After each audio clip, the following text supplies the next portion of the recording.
ధరల స్థిరీకరణలో భాగంగా మధ్యతరగతి ప్రజలకు మేలు జరిగేలా రైతు బజార్లలో బియ్యం, కందిపప్పులను సబ్సిడీ ధరలపై విక్రయిస్తున్నట్లు పర్యాటక సినిమాటోగ్రఫీ మంత్రి కందుల దుర్గేష్ చెప్పారు. గురువారం ఎంపీ దగ్గుబాటి పురంధరేశ్వరి, జిల్లా collector doctor P Prashanthi, MLA Adireddy Vasu, commissioner Dinesh కుమార్లతో కలిసి క్వారీ రైతు బజార్లో సబ్సిడీ బియ్యం, కందిపప్పు కౌంటర్ను ఆయన ప్రారంభించారు. ఈ సందర్భంగా దుర్గేష్ మీడియాతో మాట్లాడుతూ గత ప్రభుత్వం ధరలు పెరిగినా పట్టించుకోకుండా ప్రజలను గాలికి వదిలేసిందని విమర్శించారు. ఎన్డీఏ కూటమి అధికారంలోకి వచ్చిన తర్వాత నిత్యావసరాల ధరలను తగ్గించే క్రమంలో పెరిగిన బియ్యం, కందిపప్పు ధరల స్థిరీకరణకు విప్లవాత్మకమైన నిర్ణయం తీసుకున్నామన్నారు. దీనిలో భాగంగానే రైతు బజార్లలో సబ్సిడీపై విక్రయిస్తున్నట్లు చెప్పారు. కేజీ సూపర్ ఫైన్ రకం బియ్యాన్ని 48 రూపాయలకు, కందిపప్పును 160 రూపాయలకు విక్రయిస్తున్నట్లు తెలిపారు. ఇంటింటికి రేషన్ సరఫరాను రద్దు చేసే అంశంపై ఇంకా విధానపరమైన నిర్ణయం తీసుకోలేదని కందుల చెప్పారు. ఏపీ పురంధరేశ్వరి మాట్లాడుతూ వైసీపీ ప్రభుత్వం ప్రజాకంటక ప్రభుత్వమని, అందుకే ప్రజలపై ధరల భారాన్ని మోపిందని దుయ్యబట్టారు.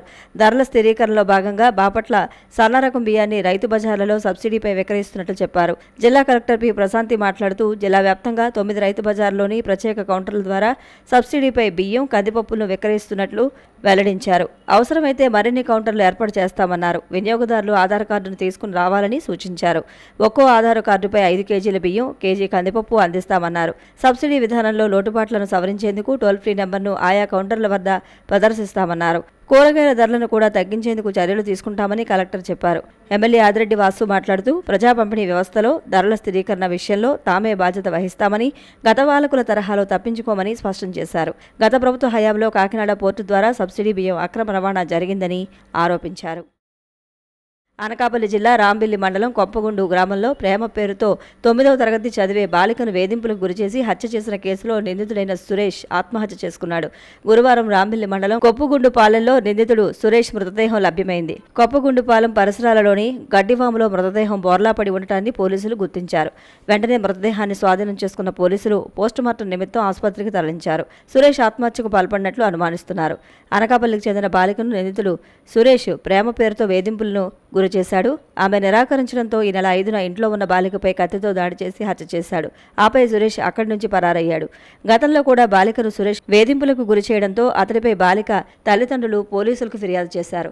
దీంతో పోలీసులు అతన్ని అరెస్ట్ చేశారు. తనను అరెస్ట్ చేయించారనే కోపంతో రగిలిపోయిన సురేష్ బెయిల్పై విడుదలైన వెంటనే బాలికను దారుణంగా హతమార్చినట్లు తల్లిదండ్రులు ఆవేదన వ్యక్తం చేశారు.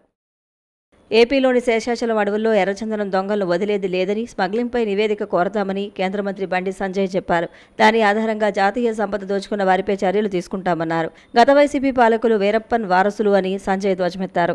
శ్రీవారి ఆస్తులకు పంగనామాలు పెట్టిన నయవంచకులు పోయారని అన్నారు. గురువారం తిరుమల శ్రీవారిని దర్శించుకున్న అనంతరం ఆయన మీడియాతో మాట్లాడారు. ఎర్రచంద్రం పేరుతో జాతీయ సంపదను దోచుకున్నారని, ఆ డబ్బుతో రాజకీయాలను శాసించే స్థాయికి చేరుకున్నారని వ్యాఖ్యానించారు. గత అరాచక ప్రభుత్వంలో స్వామివారి నిధులను పక్కదారి పట్టించి తిరుమలను రాజకీయ పునరావాస కేంద్రంగా మార్చారని, ఇప్పుడు స్వామివారికి నిత్యం సేవ చేసే రాజ్యం వచ్చిందన్నారు. స్వామివారి ఆస్తుల పరిరక్షణకు చర్యలు తీసుకుంటామని బండి సంజయ్ తెలిపారు. బంగాళాఖాతంలో ఏర్పడిన ఉపరితల ఆవర్తనం ప్రభావంతో రాష్ట్ర వ్యాప్తంగా తేలికపాటి నుంచి ఓ మోస్తరు వర్షాలు కురుస్తున్నాయి. ఇదే పరిస్థితి మరో 24 గంటల పాటు కొనసాగే అవకాశాలు ఉన్నాయి.